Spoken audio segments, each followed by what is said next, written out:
bâti, ils luttent, mais toujours avec le regard tourné vers l'éternité. La foi véritable, ce n'est pas seulement croire que Dieu existe, mais vivre comme si tout ce qu'il a promis était déjà accompli. L'Apocalypse nous appelle à cette foi active, à une confiance totale dans le plan divin, même quand tout semble s'effondrer autour de nous. Car la foi n'a de valeur que dans l'épreuve. Quand la tempête souffle, c'est là que l'encre se révèle. Quand tout tremble, c'est là que la racine spirituelle prouve sa profondeur.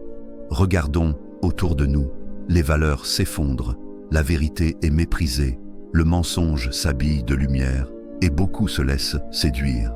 Mais Dieu n'a jamais perdu le contrôle. Chaque génération connaît sa propre épreuve.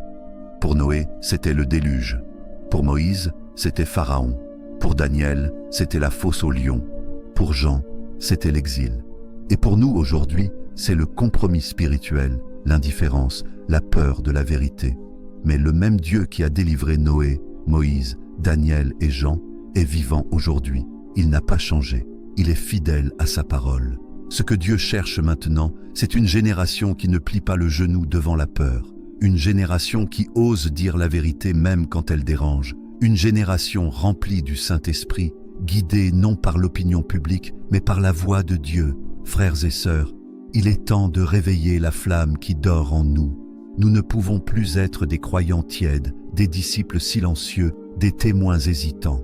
Le temps de l'indécision est terminé. Celui qui est saint, qu'il se sanctifie encore. Celui qui est injuste, qu'il persiste dans son injustice. Le choix est devant nous. Les trompettes sonnent déjà dans le monde. Ce sont les signes des temps, les guerres, les famines, les bouleversements climatiques, la confusion morale, les faux prophètes qui se multiplient, les nations qui s'agitent. Mais Jésus nous avait prévenus. Quand vous verrez ces choses, ne soyez pas troublés, car il faut que cela arrive. Ce monde est en train de s'effondrer, non pas parce que Dieu l'a abandonné, mais parce qu'il prépare un monde nouveau. Comme la graine doit mourir pour donner la vie, le système actuel doit disparaître pour que naisse le royaume de Dieu. Frères et sœurs, dans ce temps de la fin, l'Esprit de Dieu recherche des adorateurs véritables, non des spectateurs de la foi, mais des acteurs du royaume. Dieu ne veut pas que nous soyons des croyants du dimanche, mais des porteurs de lumière chaque jour. Nos paroles doivent porter la vie, nos gestes doivent refléter Christ, nos maisons doivent être des autels de prière.